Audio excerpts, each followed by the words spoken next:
poke at you or so, that's only gonna do something. But if I put 5 fingers together and I put them in a ball, man, and I hit you in the face, man, that may sting a little bit, or it might, man, put you on your butt. So the thing is that who do you have in you to support you in during this moment, during this season? What's going on, Nancy? I saw that article you did, man. Good job on that. Kudos. Who do you have in your life that can do that, that can to pour into you or so?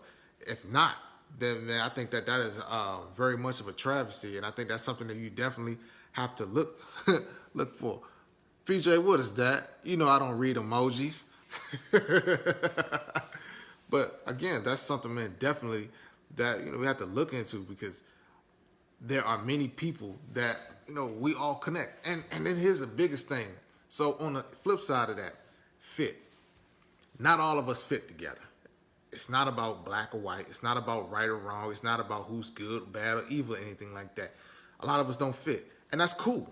And I think that the more that people can come to that understanding that punching folks, but good analogy. Okay, well, cool then, PJ, then cool.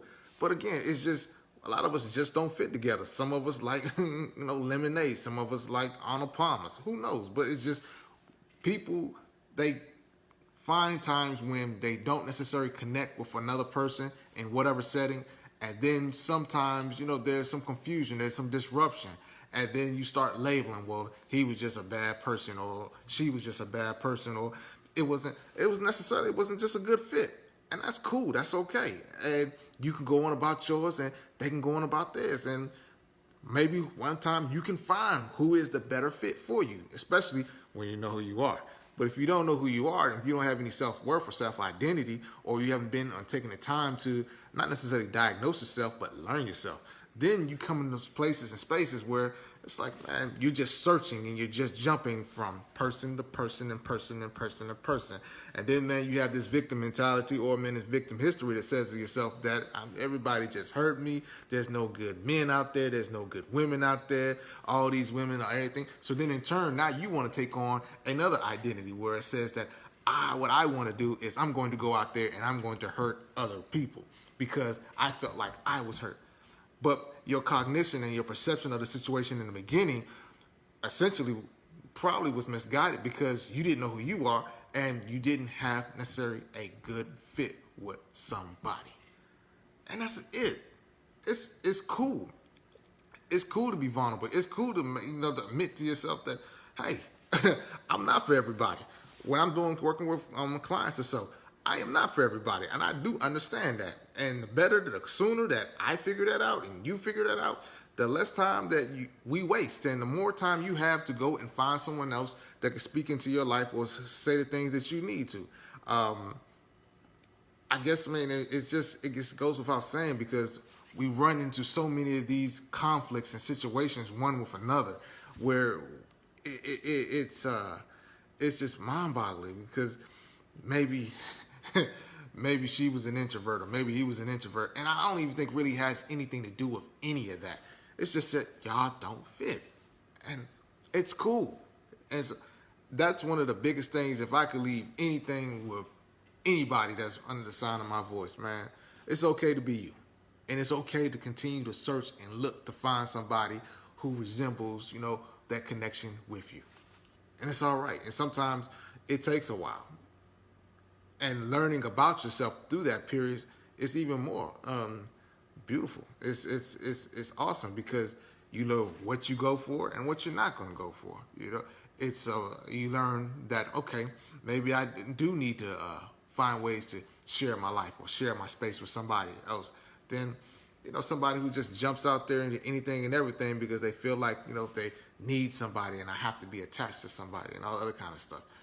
It truly doesn't work with that, because at that point you're not being yourself. You're not being your real you.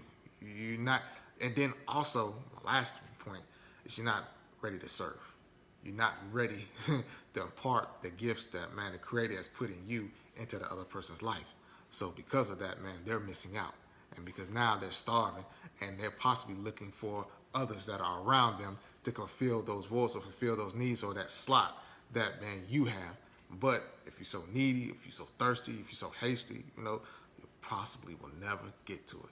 And that sucks, So that's something that I wanted to leave this evening. You know, the power of community, support, you know, finding those who are around you that can speak into your lives.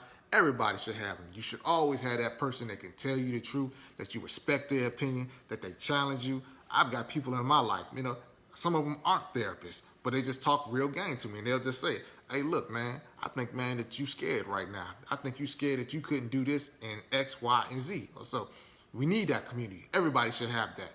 The second thing is fit. You got to have the right fit. You got to have the right connection with people. What's good, man, Dr. Danger? You got to have the right connection with people.